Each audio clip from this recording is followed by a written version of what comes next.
Assalamualaikum warahmatullahi wabarakatuh. Alhamdulillahi rabbil alamin wa sallallahu wa sallama ala sayyidina wa habibina Muhammadinil amin wa ala alihi wa sahabatihi at-tayyibin at-tahirin. Allahumma la sahla illa ma ja'altahu sahla wa anta ya hayyu ya qayyum taj'alul hazna idza syi'ta sahla.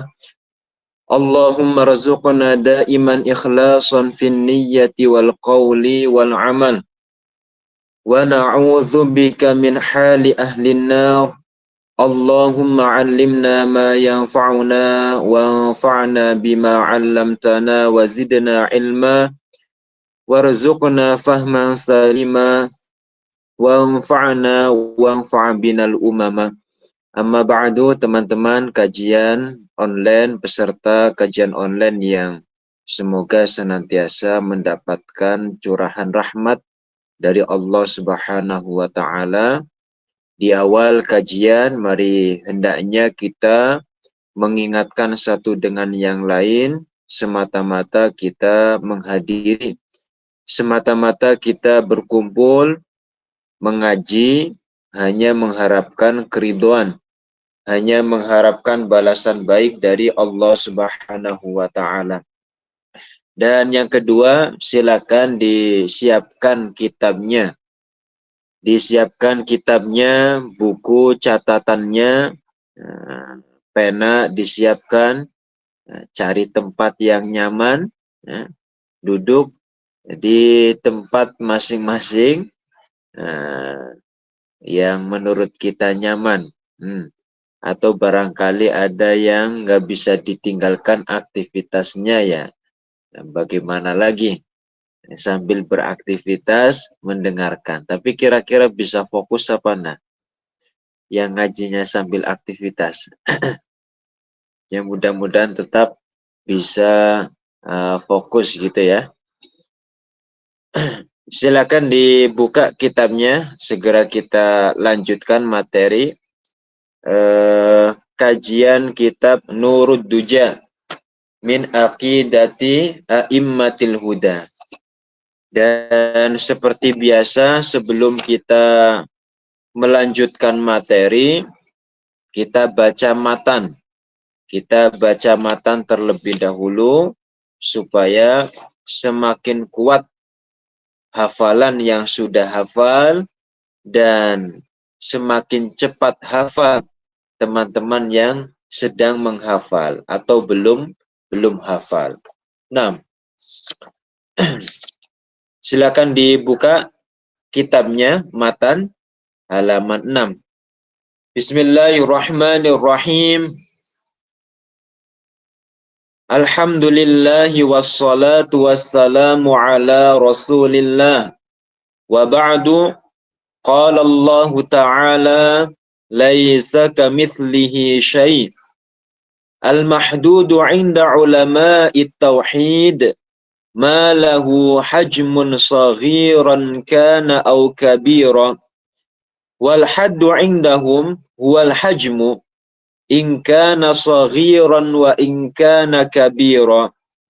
Az-dzarratu mahdudatun wal 'arsyu mahdudun wan nuru wadh-dhalamu war-rihu kullun mahdud. Qala al-Imam Ali radhiyallahu anhu, man za'ama anna ilahana mahdudun faqad jahila al-khaliqal ma'bud. Rawahu Abu Nuaim. Qala al-Imam Abu Ja'farin at-Tahawi, al-mauludu sanata 227 hijriyah wal mutawaffa sanata 321 hijriyah. Ta'ala ya'nillah 'anil hududi wal ghayati wal arkani wal a'dha'i wal adawat la tahwihil jihatu sittu kasairil mubtada'at Wa qala rahimahullah wa man wasafa Allah bima'nan min ma'anil bashar faqad kafar. Qala al-Imam Ahmad ar-Rifa'i radhiyallahu anhu sunu aqaidakum minat tamassuki bi zahiri ma tashabaha minal kitabi was sunnah fa inna dzalika min usulil kufri. Wa qala aydan ghayatul ma'rifati billah al-iqanu biwujudihi ta'ala bila kayfi wala makan. Qala ba'dul masyayikh alaika bitulis samti ya sahibal hijab litaslama fid dunya wa yaumil qiyamah.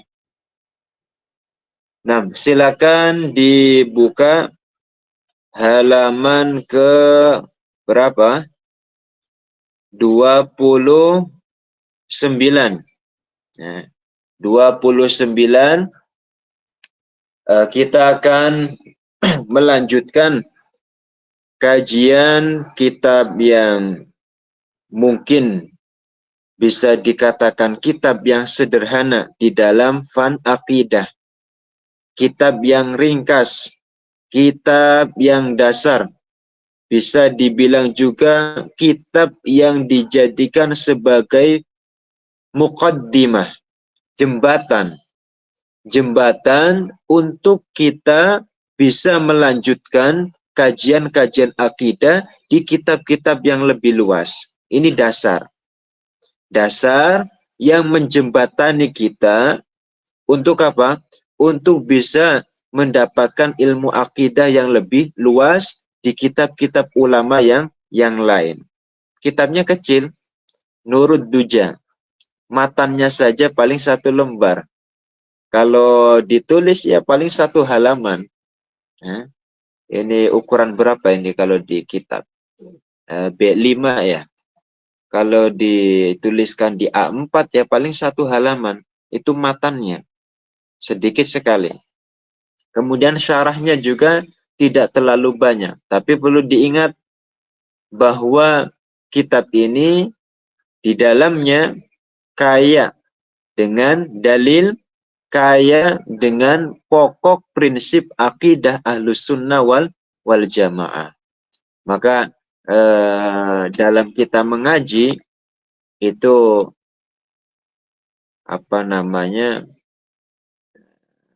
kamiyah atau ukuran kitab, kita jangan merendahkan kitab-kitab yang ukurannya tipis. Dalam mengaji kitab baik itu akidah, fikih ataupun yang lainnya,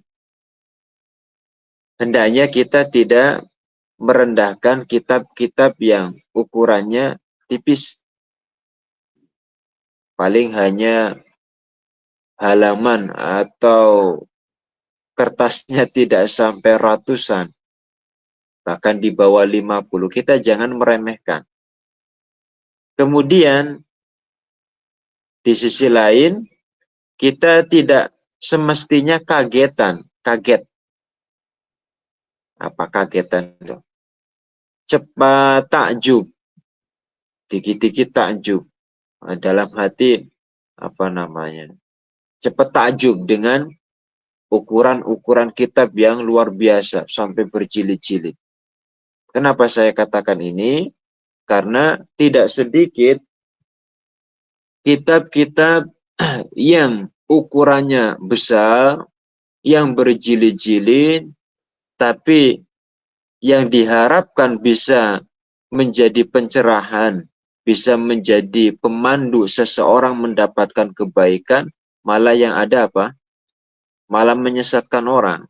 Itu kitab-kitab banyak. Nah, katanya ulama yang membuat, katanya. Tapi isinya bukan ajaran Islam. Nah, kitab Nurud Duja min Aqidati A'immatil Huda, sekalipun kitabnya kecil, paling hanya beberapa halaman, tapi kitab ini sangat berarti.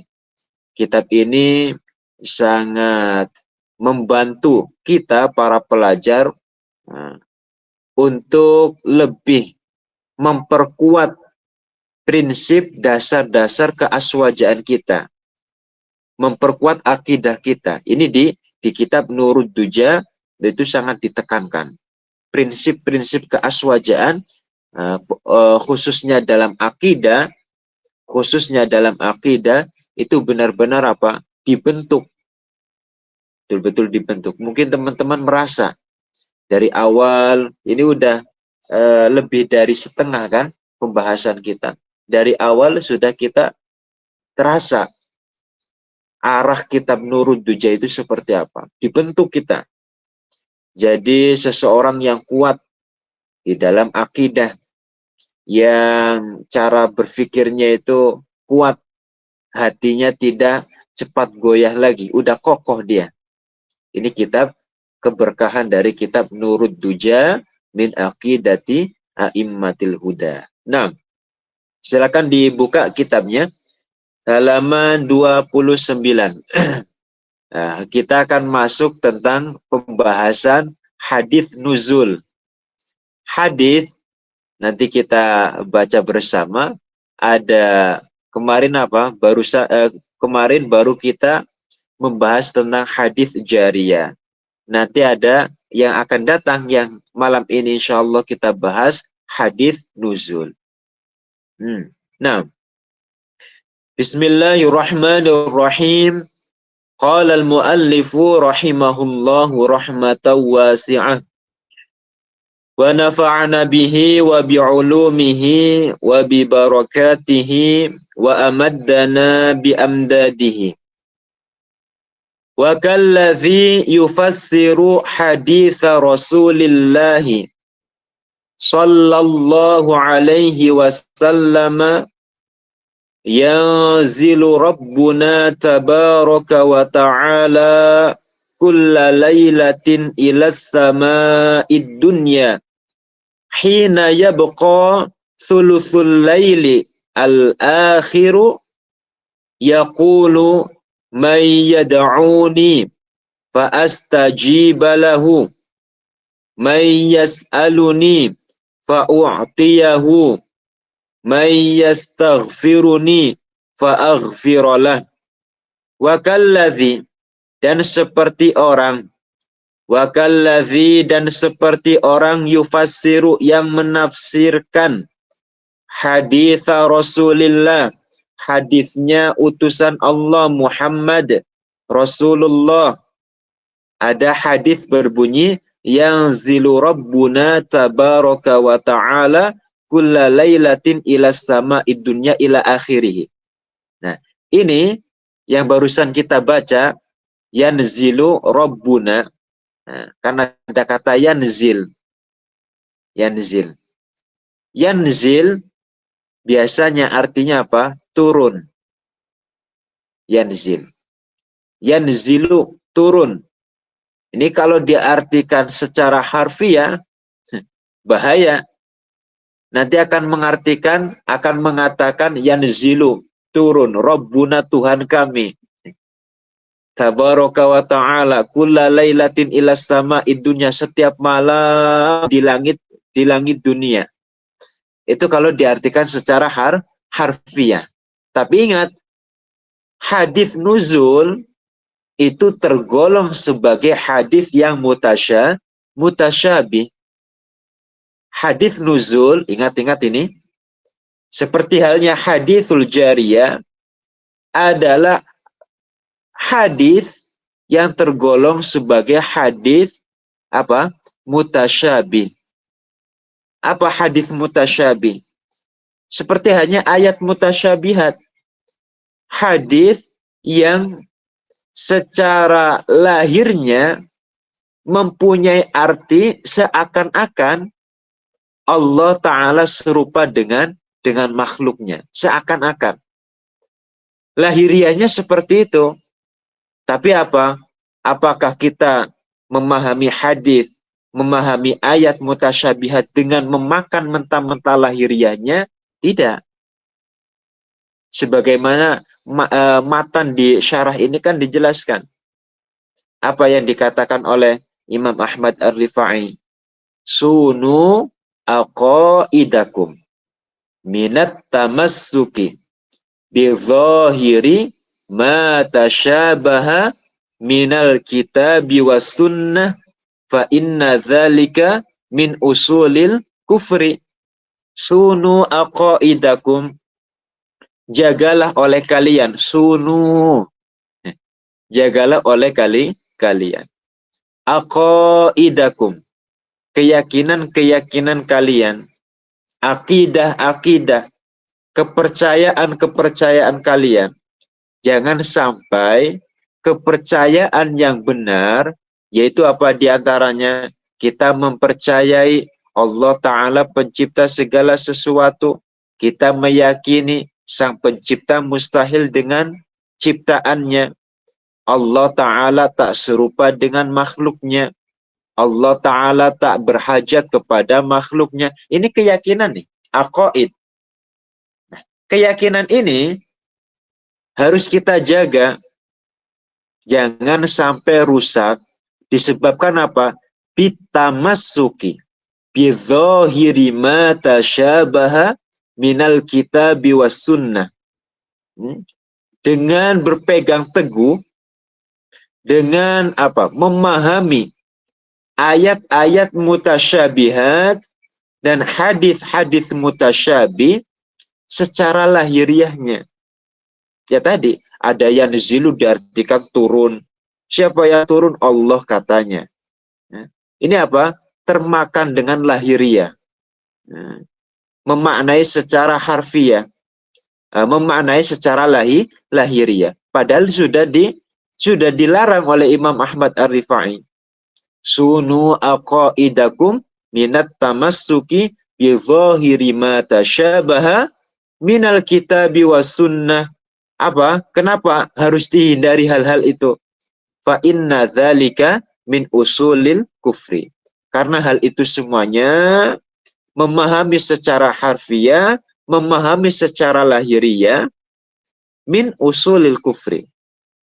Termasuk pangkal kekufuran. Makanya hati-hati. Nah, terus cara kita memahami hadis nuzul ini yang benar itu caranya seperti apa? Nanti di bawah akan disebutkan. Nah.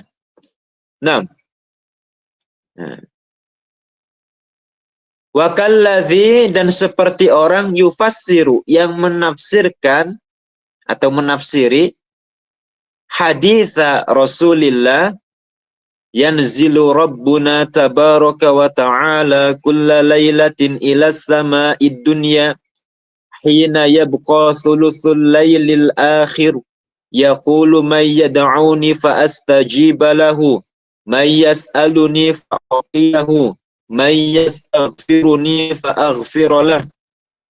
Diartikan, ditafsiri bi annallaha. Awas, hati-hati ini. Bi annallaha, katanya dengan tafsir yang sesukanya sendiri. Bi annallaha, katanya, sesungguhnya Allah, kata dia, sesungguhnya Allah, kata dia, yataharraku, itu bergerak, yataharrak, bergerak. Na'udzubillah. Wa yanzilu, dan turun. Wa yanzilu, dan turun. Min a'la ila sama'id dunya. Min a'la, dari atas, a'la dari atas, minal a'la dari atas, minal a'la dari atas. Apa tadi? Ila sama'id dunya, turun dari atas, ila sama'id dunya, ke langit dunia. Ke langit dunia. Ila sama'id dunya, ke langit dunia.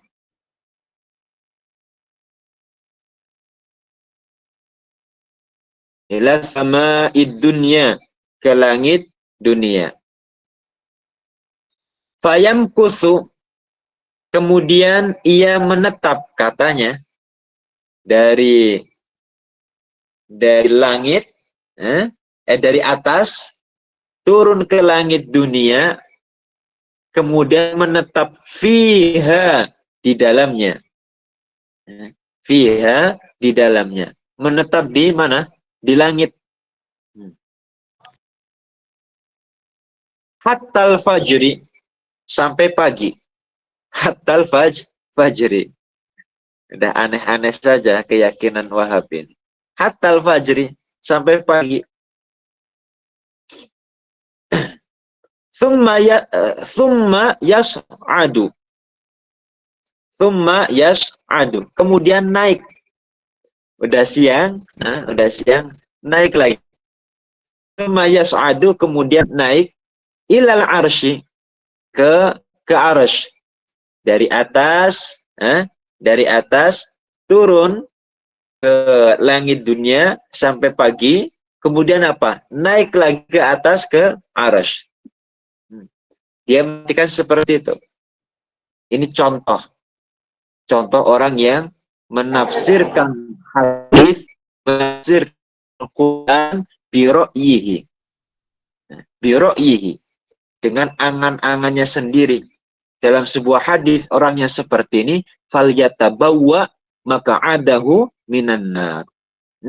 Barang siapa yang menafsiri Al-Quran, menafsiri hadis dengan seenaknya sendiri, menurut pemikirannya sendiri, merujuk kepada ulama-ulama tafsir, ahlu tafsir, ulama-ulama hadis, ulama-ulama usul, tak merujuk kepada mereka, falyatabawa maq'adahu minan nar.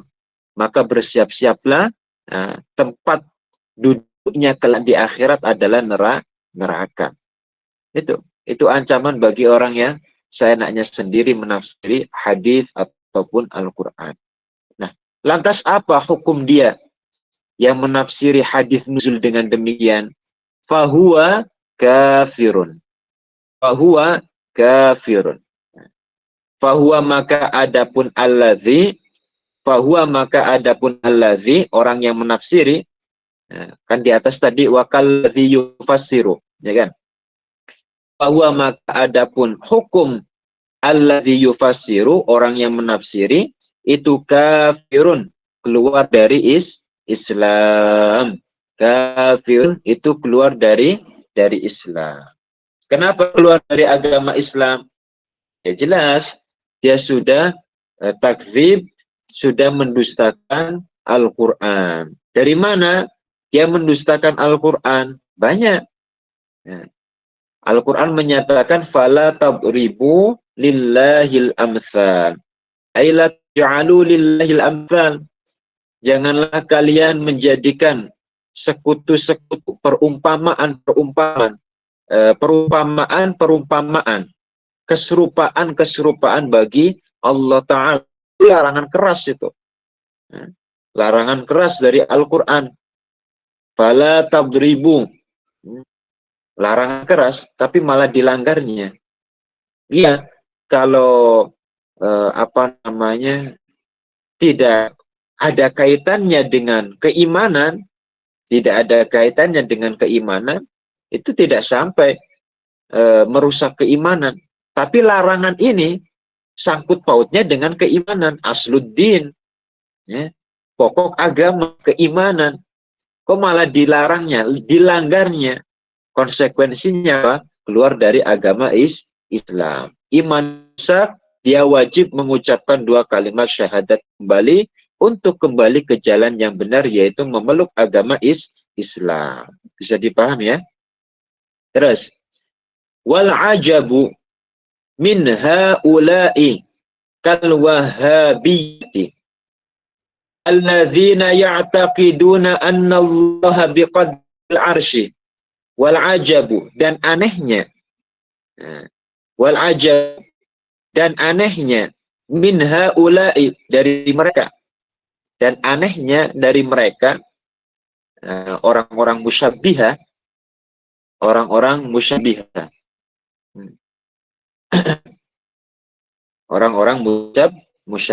Contohnya siapa? Kal wahabiyyati, seperti orang Wahabi, seperti kelompok Wahabiyah, seperti kelompok Wahabiyah. Alladzina, yang mereka ya'taqiduna, meyakini.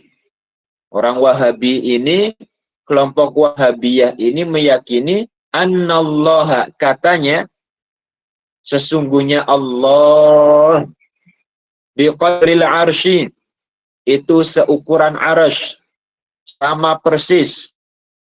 Itu orang musyabihah, biqadril arsy, seukuran arsy. Yaquluna innahu yanzilu nuzulan hissiyan ila dunya. Yaquluna, mereka mengatakan, yang pertama mereka punya keyakinan Allah biqadril arsy, katanya Allah itu seukuran dengan arsy. Kemudian mereka mengatakan Allah Ta'ala turun hisian secara fisik. Hisian secara fisik. Ila sama dunya, ke langit dunia. Ila sama dunya, ke langit dunia. Ke langit dunia. Wahum ya'rifuna, wahum, dan mereka ya'rifuna, mengetahui. Wahum ya'rifun, dan mereka mengetahui anna sama'a, ini yang apa? Kan tadi dikatakan ajib, wal ajab, ya kan? Wal ajab, aneh, unik. Orang apa? Mana ini? Orang Jawa Baratan bilangnya kocak, ya? Ajab, kocak. Wal ajab, ya, aneh, ya, konyol. Pertama, mereka punya keyakinan Allah Ta'ala biqadril arsy, seukuran dengan arsy, satu. Yang kedua, mereka mengatakan Allah benar-benar turun fisiknya. Padahal Allah Ta'ala munazzahun, maha suci dari fisik. Mereka meyakini Allah Ta'ala turun secara hissi, secara fisik. Dari mana? Dari atas ke langit dunia. Padahal mereka sadar, mereka tahu anna sama'a, sesungguhnya langit, amamal arsy, dibanding dengan arsy, besarnya langit dengan besarnya arsy jika dibandingkan, apa? Ini disebutkan, mungkin teman-teman masih ingat dulu pas kita ngaji apa itu. Atau mungkin di kajian Nurud Duja pernah kita sebutkan hadis yang menjelaskan tentang besarnya arsy. Ya, arsy itu kan saqful jannah. Arsy itu atap dari surga. Arsy adalah akbaru khalqillahi hajman. Akbaru khalqillahi hajman. Makhluk Allah Ta'ala yang paling besar. Ya. Besar apanya? Hajman, ukurannya. Bukan kedudukannya, bukan derajatnya, tapi apa? Besar ukurannya. Makhluk yang paling besar ukurannya. Nah, besarnya arsy dibanding dengan langit itu seperti apa? Di sini. Kaqatratin fi jambi bahrin. Kaqatratin fi jambi bahrin. Seperti satu tetes air. Satu tetes air di laut. Maksudnya bagaimana? Ketika seseorang main di laut gitu ya, tangannya dimasukkan ke laut. Kemudian ketika diangkat, pasti ada yang menetes, ada yang kembali. Ya Pak? Pernah mainan air apa enggak sih? Pernah main air ya? Udah. Masa kecilnya udah sering. Udah berpengalaman semuanya lah. Cara main air seperti apa? Main air. Tangan kita masukkan ke air. Ketika kita angkat, pasti ada sisa sedikit yang jatuh kembali ke, kalau kita di laut ya berarti ke laut, kalau di sungai di sungai.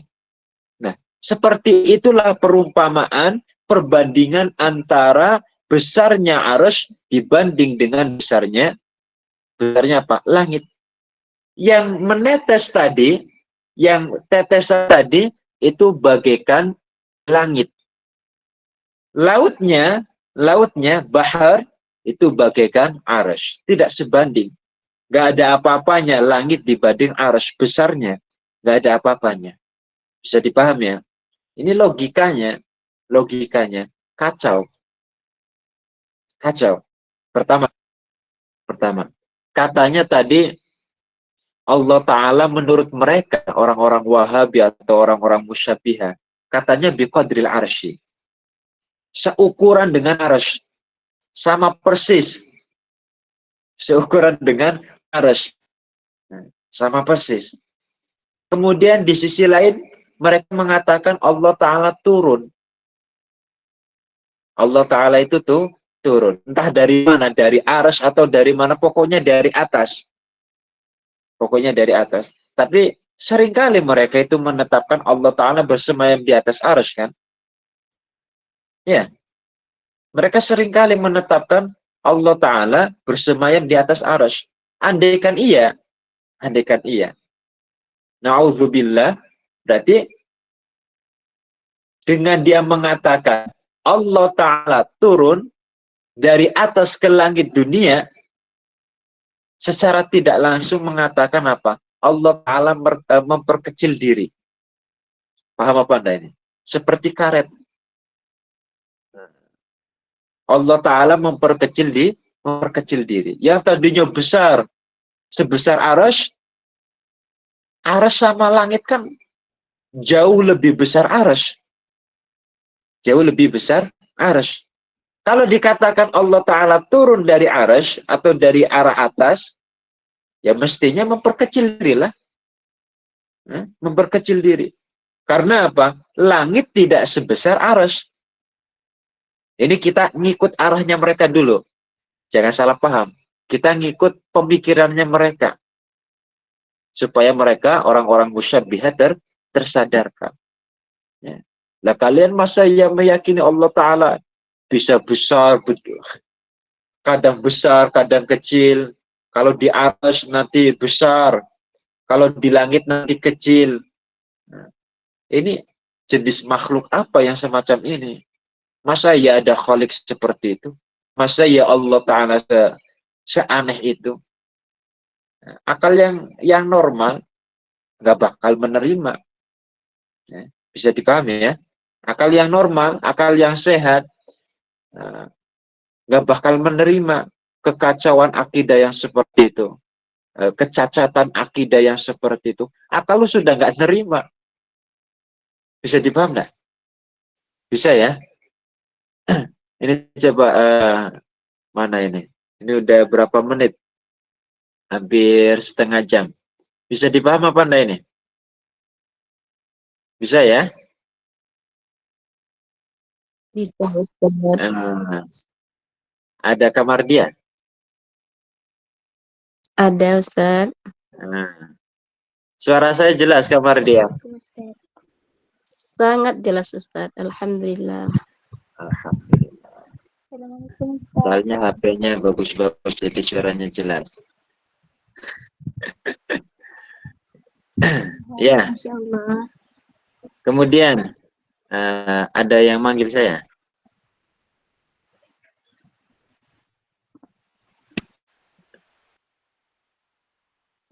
Ya, kita lanjutkan sedikit ya. Siapa ini? Za siapa ini? Fiza, Ustaz. Siapa? Nurhafiza. Siapa? Hafiza. Iya, Ustaz. Ya. Izin kita lanjutkan dulu ya. Sedikit lagi. Nah, itu yang pertama. Fahadha, apa kata penyusun kitab? Fahadha dalilun ala sakhafati uqulihim. Fahadha, maka ini dalilun adalah dalil, petunjuk, bukti, ala sakhafati uqulihim. Sakhafah, apa makna sakhafah? Ya, biar lebih sopan sedikit, apa sakhafah itu? Rasanya kebodohan, kelemahan akal mereka. Beragama penting, pakai akal penting, tapi akal itu punya porsinya di dalam agama. Tidak sebagai Mu'tazilah selalu mengedepankan akal. Kalau orang musyabbiha menyampingkan akal. Kita Ahlus Sunnah mutawassit, mu'tadil. Kita ada di tengah-tengah. I'tidal, tawassut. Itu ciri khas kita. Di tengah-tengah. Kita tidak mengabaikan akal, tapi kita tidak berlebihan, terlalu mengunggulkan akal sehingga mengabaikan hukum-hukum Al-Quran ataupun hadis. Kita di tengah-tengah. Ada kalanya kita pakai akal. Dan akal itu selalu menjadi pembukti atas kebenaran syariat Islam. Al-aqlu syahidun li syar'i. Al-aqlu syahidun li syar'i. Akal yang benar adalah bukti pembukti, syahidun, saksi atas kebenaran ajaran Islam. Nah, terus sedikit lagi, ada 3 baris lagi. Tsumma yalzamu min qaulihim aidan. Tsumma kemudian yalzamu. Apa makna yalzamu? Yalzamu itu maknanya memastikan atau konsekuensi, gitu aja bisa. Tsumma yalzamu, kemudian yalzamu, memastikan atau konsekuensi min qaulihim, dari ungkapan mereka, aidon juga, apa? Memastikan apa? Ayyabaqallahu, katanya Allah Ta'ala menetap. Ayyabaqallahu Ta'ala, katanya Allah Ta'ala menetap. Fi nuzulin wa su'udin. Ini lucu juga, ini keyakinan Wahabi. Aneh, benar-benar aneh. Benar-benar aneh. Itu. Ya rancu kalau beragama akal sehatnya diabaikan, rancu. Dengan dia mengatakan Allah Ta'ala itu naik, Allah Ta'ala itu turun, ya, keyakinan ini membawa ke sebuah konsekuensi yang nggak diterima oleh akal. Apa? Katanya annallaha ta'ala, apa? Ayyabaqallahu ta'ala, Allah Ta'ala menetap, senantiasa tetap, fi nuzulin wa su'udin, pada naik dan turun. Gitu aja Allah Ta'ala, naik turun, naik turun, naik turun, naik turun. Konsekuensi dari ucapannya, dari ucapan mereka, menetapkan seperti ini. Katanya, sekalipun tidak diucapkan, ya, sekalipun tidak diucapkan langsung dari mulut mereka, tapi ketika ditelusuri dari cara berpikirnya mereka, keyakinan mereka, lantas mereka mengucapkan, mau diurut, apa hasilnya?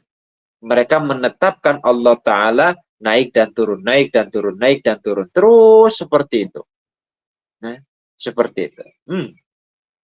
Hatta yuwafiqa al-layaliya kullaha. Hatta yuwafiqa al-layaliya kullaha. Sampai menjumpai semua malam. Sampai menjumpai semua malam. Al-layaliya. Layali itu jamak dari laylah. Layla itu kan malam. Layaliya. Layali. Malam-malam. Kullaha semuanya. Fil ardi. Fil ardi. Di bumi. Di bumi. Wadzalika. Hal itu. Li'annal layla. Karena sesungguhnya malam. Yakhtalifu. Itu berbeda-beda. Biikhtilafil biladi. Dengan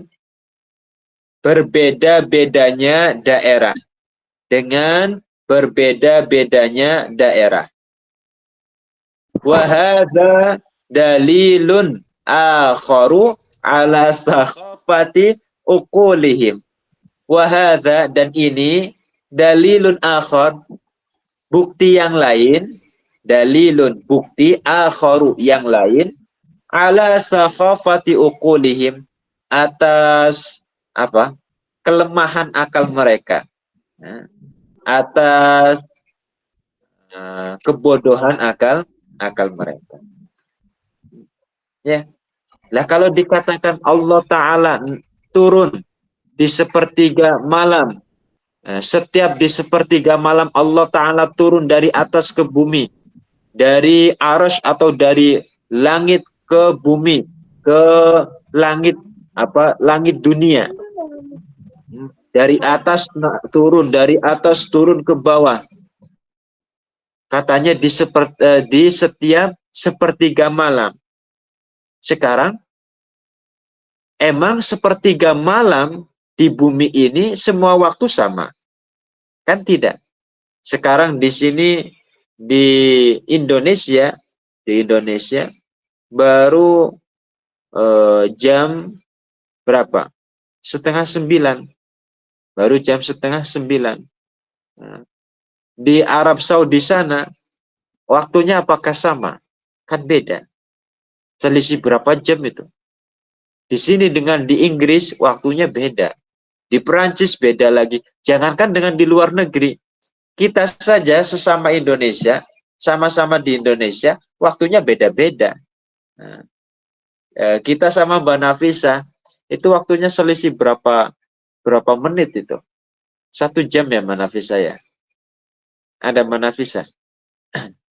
Iya Ustadz, 1 jam. Nah, di Kalimantan 1 jam. Nah, pakainya waktu WITA. Nah, kita WIB. Di Indonesia saja waktunya beda. Nah, coba. Berarti apa? Sepertiga malam antara Indonesia, Madinah, Makkah, Irak, dan lain sebagainya, itu pastinya berbeda-beda. Berarti apa? Kalau dikatakan setiap sepertiga malam Allah Ta'ala turun, Nauzubillah, malam ini, menit ini turun di Indonesia. Katanya kan seperti itu, katanya turun. Di Inggris belum sepertiga malam, berarti belum di sana. Nanti udah sepertiga malam pindah lagi. Nah sekarang di Indonesia ada berapa titik? Waktu yang berbeda-beda. Berarti apa? Mereka mau menetapkan kerjaan Allah naik turun saja. Nah, Tuhan macam apa seperti itu? Ya, nggak pantas jadi Tuhan kalau sifatnya seperti itu. Masa iya Tuhan Sang Pencipta kerjaannya cuma naik turun? Tak usah Tuhan lah. Nah, kita melihat ada tukang, tahu tukang ya, tukang bangunan, disuruh kerja. Ini kita bahas makhluk, jangan disamakan dengan Allah Ta'ala. Saya pengen memberikan contoh bagaimana tanggapan kita pribadi melihat orang yang seperti itu. Melihat orang yang seperti itu. Kita melihat tukang bangunan. Dibayar untuk bangun gedung, malah kerjanya apa? Naik turun, naik turun, naik turun, naik turun. Dari pagi sampai sore, kerjanya cuma naik turun, naik turun. Apa? Penilaian dalam pikiran kita. Ya mungkin ada tersimpan kata, ini kok tukang bodoh kali ya. Disuruh kerja naik turun saja. Itu makhluk yang punya sifat seperti itu aja bisa kita justice, bisa kita hukumi dengan nilai-nilai yang katakanlah bodoh atau lain sebagainya. Masa ya ada Tuhan, Khalik, sifatnya seperti itu? Bisa dipaham enggak? Maka apa? Keyakinan yang mengatakan bahwa Allah Ta'ala turun di setiap sepertiga malam ke langit dunia, turun secara hissi, ini pendapat yang tidak bisa dibenarkan. Ya. Pemahaman yang tidak berdasar, tidak ada dasarnya. Terus apa makna hadis ini sebenarnya? Yang turun itu bukan Allah.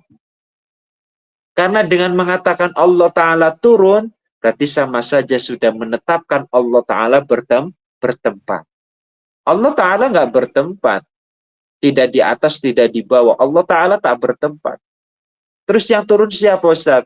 Jika ada yang bertanya. Al-malaika. Ada malaikat-malaikat ya, yang Allah Ta'ala tugaskan untuk turun ke bumi. Untuk turun ke bumi di sepertiga malam. Akan menjelaskan apa? Atau akan menyampaikan apa? Nah, nanti di lanjutannya insya Allah. Karena waktunya sudah lebih dari setengah jam, berarti hampir 1 jam kurang 9 menit lagi. Kalau terlalu lama takutnya nanti nggak fokus, apalagi yang sudah ngantuk, nanti malah khawatirnya salah paham. Mending kita sedikit tapi dapat dipahami dengan benar daripada banyak-banyak tapi apa? Tidak dipahami, bahkan yang lebih dikhawatirkan disalahpahami. Mungkin sampai sini saja. Insya Allah kita lanjutkan di pertemuan yang akan datang. Secara umum, hadis nuzul ini bukan Allah Ta'ala yang turun. Allah Ta'ala tidak turun, Allah Ta'ala tidak naik, Allah Ta'ala tidak bertempat. Karena apa? Naik, turun, dan bertempat sifatnya makhluk. Ingat, Allah Ta'ala adalah pencipta, Allah Ta'ala adalah Tuhan, bukanlah yang diciptakan atau makhluk. Itu yang pertama. Yang kedua, makna secara umum dari haditsun nuzul, siapa yang turun? Bukan Allah, melainkan malaikat dari langit ke bumi di sepertiga malam atas ilham, perintah dari Allah Subhanahu wa Ta'ala. Mungkin itu yang dapat kita sampaikan. Mudah-mudahan sedikit ilmu yang telah kita pelajari, Allah Ta'ala jadikan ilmu itu, wawasan itu sebagai ilmu yang bermanfaat khususnya untuk diri kita sendiri, kemudian keluarga kita, dan umumnya untuk masyarakat yang lebih luas. Kemudian kita berharap juga mudah-mudahan ilmu kita Allah Ta'ala jadikan ilmu yang barokah di dunia dan barokah di akhirat. Amin ya rabbal alamin. Kurang lebihnya mohon maaf atas segala kekurangan, dan tadi saya telat berapa menit? 5 menit ya. Saya telat, mohon maaf Mbak Aini dan teman-teman admin lainnya, saya telat 5 menit tadi. Barakallahu fikum wa ahsanallahu ilaikum wa faqanallahu wa iyyakum fima yuhibbuhu wa yardah. Wassalamualaikum warahmatullahi wabarakatuh. Assalamualaikum warahmatullahi wabarakatuh. Waalaikumsalam warahmatullahi wabarakatuh. Barakallahu fikum Ustaz. Alhamdulillah. Terima kasih banyak Ustadz atas ilmu yang disampaikan kepada kita semua. Semoga dapat bermanfaat untuk kita baik di dunia dan di akhirat. Dan tak lupa saya ucapkan terima kasih kepada admin yang telah bertugas pada malam hari ini, terkhusus kepada para peserta kalam aswaja. Semoga kita selalu dalam lindungan Allah Subhanahu wa Ta'ala, diberikan keberkahan, diberikan kesehatan, dan diberikan keistiqomahan untuk selalu hadir dalam kajian pada setiap kajiannya. Saya selaku moderator pada malam hari ini mengucapkan terima kasih banyak dan saya akhiri. Assalamualaikum warahmatullahi wabarakatuh. Wabarakatuh. Waalaikumsalam warahmatullahi Warahmatullahi wabarakatuh. wabarakatuh.